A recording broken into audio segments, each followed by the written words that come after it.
Let's get reaction from the country's biggest opposition party, the Democratic Alliance. Its leader, John Steenhuisen, joins us this evening via Zoom. Thank you so much, Mr. Steenhuisen. Can I get your broad reaction to the ins and the outs? A couple of ministers completely removed, others are merely swapping their portfolios, and we're seeing some entirely new faces. What is your broad reaction? Well, I think that it was very cosmetic this evening, and some of the big names we would like to have seen gone have stayed on. People like Bheki Cele, Angie Motshekga have presided over terrible outcomes in their departments. Obviously, we're seeing some of the president's political opponents being dealt with, most notably Lindiwe Sisulu had been put into the exit portfolio of the tourism ministry, and she's now out. But obviously the big news of the evening is the electricity minister, and I think this is where the big opportunity was missed this evening by the president to do something groundbreaking and really exciting in that particular space. And unfortunately, we're ending up with a recycled ANC hack who has been around and really not done a great deal to inspire confidence that this is the man who's going to get us out of the load shedding crisis. What would you have seen as that groundbreaking move? I would have brought in somebody from outside of Parliament if I was going to use a seat like that, not a recycled ANC hack, but somebody with real, genuine industry experience in the energy sector, somebody who's had international exposure, somebody who understands the ins and outs of the electricity generation supply industry, and somebody who was free from the corrupt and mafia-style networks that have operated around this particular sector within the ANC, dating right back to the Chancellor House Hitachi deal. Instead, we've missed that opportunity now, and we've got somebody in there who is just going to end up squabbling with the other three ministers that are now got the same double brief as he has got, and somebody who, during his tenure in Tshwane, hardly inspired confidence that he is the man to really get us out of this crisis and into a situation where we have energy back in our homes, back in our businesses, and back in our economy. So opposition parties are not there purely just to be opposite. Are there any good changes that you celebrate?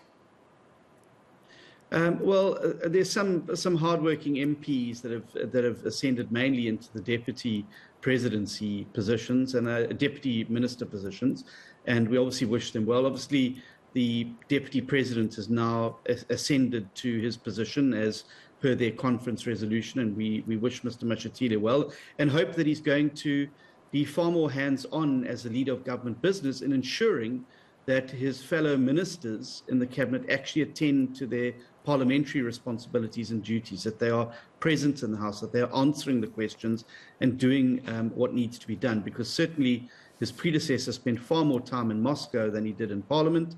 And it was really evidenced in the fact that members of the executive treated Parliament with disdain. So Mr. Mashatile has got his work cut out for him, and we wish him well in that regard. So an appointment not discussed yet much this evening. Minister in the Presidency responsible for performance monitoring and evaluation, perhaps one of the most important portfolios, seeing that we've seen so much missing in specifically that area. Marupena Ramakgopa appointed to that position. What do you make of that appointment?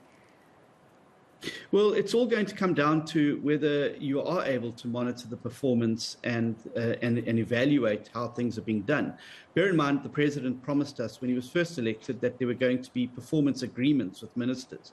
When we pired those particular performance agreements and some of the assessments, ministers had scored as low as 30% in many instances, and I think the average was way below 50 if one took it across.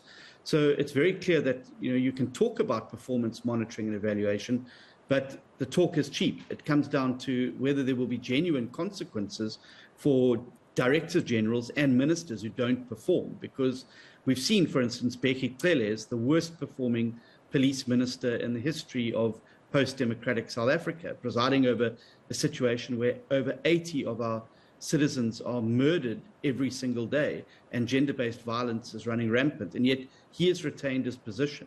It clearly shows that there have to be consequences, because no performance monitoring and evaluation system can exist outside of consequences. And we've had a lot of talk about consequences, but we've had very little action when it comes to consequences from this president and his administration.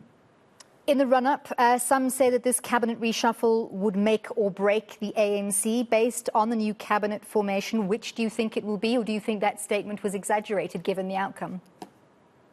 Well, bear in mind, this is the team that the president's going to now take over the next 15 months into the next election. And from the opposition side, I can say we're absolutely delighted with the team that has been selected, because it's going to make our job so much fundamentally more easy to be able to show that this is a government that's run out of ideas, it's run out of people, and it's run out of energy.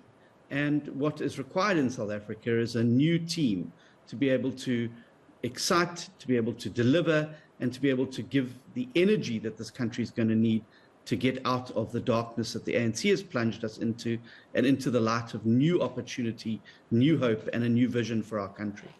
All right, thank you very much, John Steenhuisen, leader of the Democratic Alliance, giving us some reaction to the Cabinet's much-awaited cabinet reshuffle this evening.